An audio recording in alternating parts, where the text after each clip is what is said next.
Austin, and this is Celina Weems.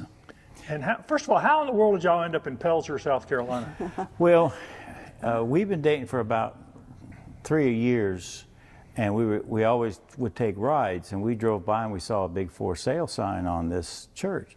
So we called about the church, and they would never return our call. And we did it. We called and called and called and called, and finally we got them to return the call. So then we came and looked at the church. Several people looking at it, but we were the only ones that wanted to turn it into keep it a gospel venue and also a wedding venue. So and so we put a bid in it and we won. So, but it's taken us 2 years to actually restore it. So. And then ETV came by. They were just driving by through. They go through several states, towns, and looking for historic. And they stopped and said, "Hey, can we videotape this?" And we said, "Sure." And then they put us for a governor's award, and we won. That's the South Carolina Preservation. South Carolina Preservation. South Carolina Preservation. Yeah, ETV was the guy that was running camera for ETV, I believe. Yeah. And this place is on the National Historic Register. Yes, correct? Yes, it is. And what kind of restoration did you have to do? Well, we'll show you, or you'll videotape it later. Celina is the restorer. I'm just the muscle and the sweat. But we did it ourselves. We did not have anybody come in and do anything. We had a new roof put on, but of course I couldn't do that. But when we first got the church, it was in really bad condition in the back, and you'll see it. And we sanded the floors in some areas. There was no furniture in it. We put every stick of furniture you see in here we brought in except for the pews. The pews are the only things that were really left. And there's a few things. And a few things like this. And then the organ, there's only 7 of these organs, and you can shoot that later, in the country, 7 that were ever made. And that was shipped from New York to here, and then they, I think it was World War II, after World War II, they shipped it back to New York to tune it. And originally it was in the back of the church, but after World War II, they sent it up to New York to have it tuned, and they brought it back and decided to put it in the front of the church. So that's... Yeah, I don't know where it was. It might have been here. It was in the very back of the church. That's what they said. And it's a pump organ, so they had pump, but we have an electric pump for it back there now in the back. It's in the men's bathroom. And when did this place stop being a regular church? I think the council said, 1995? Something like that. But it was rented by another a congregation, and they had a church going here when I bought the church. And so then they found another place and moved on. But so it was still being used as a church, but technically, there was 2 churches here, one here and one in Williamston, two Presbyterian churches, and they decided they had one pastor, so they decided that church opposed to this church. What kind of things does your vision have for what people will be able to do here? Well, go ahead. Indoor and outdoor weddings, any kind of event, baby shower, birthday parties, anniversaries, you name it, they can do it here.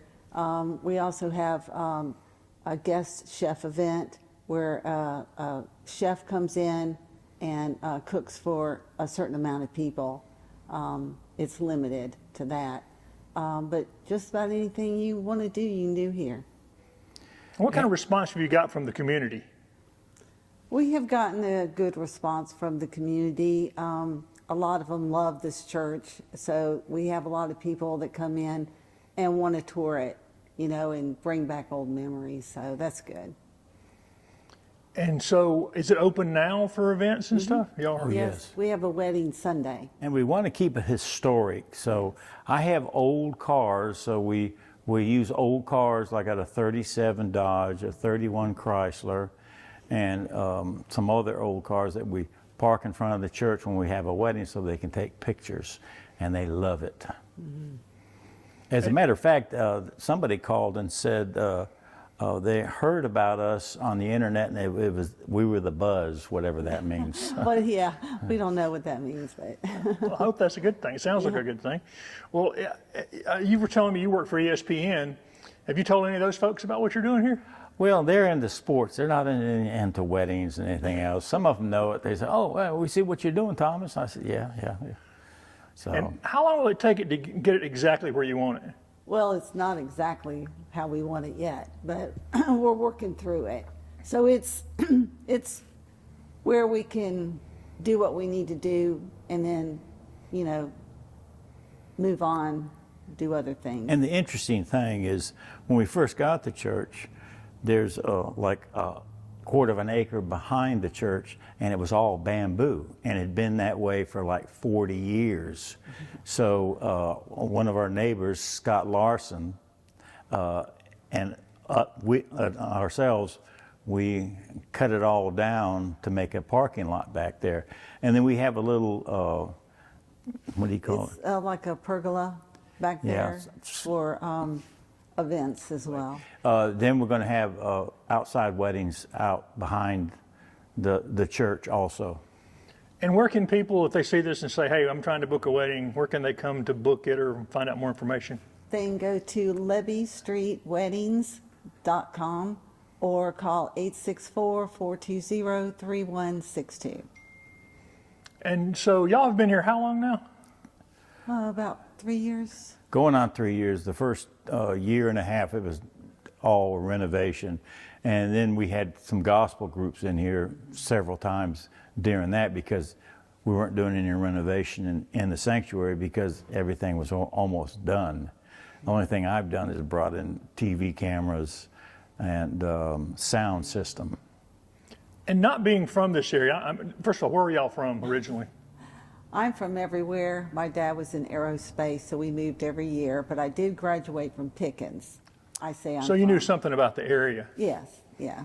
Well, I am, my father was a missionary, so we traveled a lot, but I finished high school in Columbia at Irmo, and I went to the University of South Carolina. I went to Coker College, and then I taught at Anderson College for 5 years, taught journalism, and I taught at Tri-County Tech. But I've been in Easley for the past 23 years. That's where I'd lived for the past 23 years. And so y'all both knew one day you'd end up in Pelzer. No. We were just driving by and we saw the sign, and actually we sat on the front steps and we're looking at it and we said, this would make a great venue. So I walked around it 7 times to claim it. So.